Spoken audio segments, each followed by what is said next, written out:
It was a racist act of hate that shocked the country. On May 14th, 10 of our neighbors were killed at the Tops on Jefferson Avenue. 3 others were hurt. Every single Bills team member showed up to show support. And the team's motto for the season became what was etched on their shirts that day: choose love. No one could anticipate the amount of love this team and community would have to pour out in the face of adversity all season long.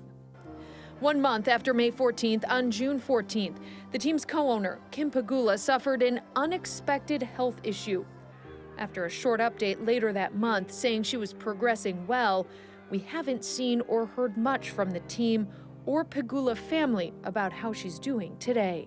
Okay, we'll go ahead and get started. I want to first, some of you may already know the news on Dawson's brother. In August, Luke Knox, the younger brother of tight end Dawson Knox, passed away. He wants me to give everything I got. I know he's going to be watching somehow, some ways. Bills Mafia came together to raise more than $200,000 for the Punt Pediatric Cancer Collaborative, a nonprofit close to Knox's heart. It was really touching and supportive for me to see that. Knox didn't miss a game. The team started their season against the former Super Bowl champs. They beat the LA Rams 31-10. Then they went on to beat the Titans in Week 2. Week 3, though, was their first time weather got in the way.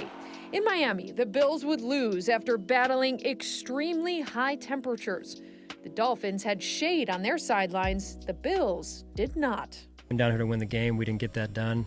I didn't get it done, but I'm proud of the way the guys battled, the effort they gave. We used about everybody we could on the sideline right there. And the weather would be a talker again in Week 10, a home game against Cleveland, as unprecedented snow totals were forecasted. The concern with these type of events is that a band becomes stationary for a little while and then you end up with huge amounts. The team would ultimately move the game to Detroit. Nearly 80 inches of snow would go on to fall on Highmark Stadium. Players were dug out of their homes. For what they were going through too, I mean, they were probably digging themselves out of snow so they can drive 4.5 hours to get here. So we really appreciate our fan base, and I can honestly say we couldn't have done it without them. A cold weather blast made for a brutally cold game against the Bears in Chicago on Christmas Eve. And as that was happening, Buffalo was getting blasted with snow, bitterly cold temperatures, and wind. More than 40 people lost their lives in the blizzard of 22. Just over a week would go by, and this would happen. We cried, we prayed. It was so quiet in here. Damar Hamlin's collapse during Monday night's game against the Bengals would spur the country to come together in support of number 3. A week later, he'd leave the ICU and get transferred to Buffalo, eventually going home.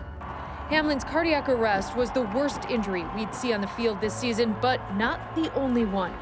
At the home opener, an ambulance was brought onto the field for Dane Jackson, whose head badly snapped back during an awkward collision with a teammate on the field. Micah Hyde left the field in tears near the end of September with a major neck injury. Josh Allen would hurt his elbow but continued to play after the November game against the Jets. And Von Miller's ACL tear ended the season for the team's closer.